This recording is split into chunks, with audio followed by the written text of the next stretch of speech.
Okay, so on the last video, video 3, I think part of it was cut off. You couldn't really see what I was talking about, so I'm going to pick up from where I think you couldn't see what I was doing and just finish out the problem because it did cut off before the answer got, before we found the answer.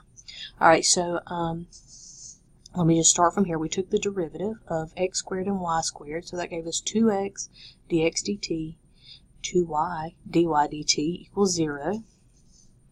Alright, then from here I factored out a 2, leaving me x dx dt plus y times dy dt equals 0. Alright, then I divided both sides by 2. That left me x dx dt plus y dy dt equals 0.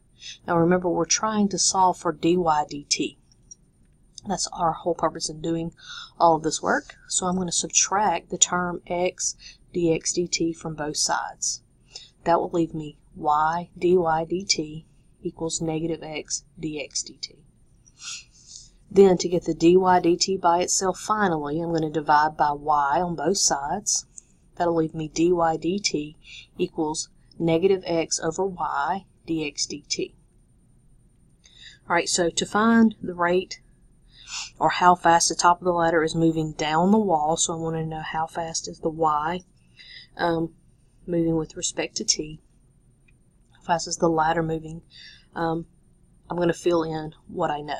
Alright, now previously we had, using the information they gave us in the problem, let's come back up here.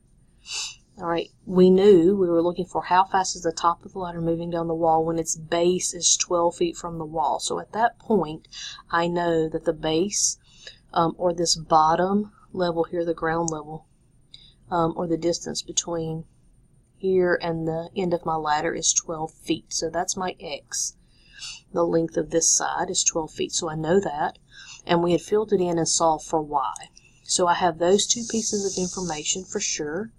I could solve those based on what the problem gave me. So I simply fill in the 12 and the y into my formula. And then dx dt is my rate at which the bottom of my ladder is moving, which we determined was 5 feet per second. So I can fill that in for dx dt. So I have negative 12 over 5, that's my x and my y, times my dx dt.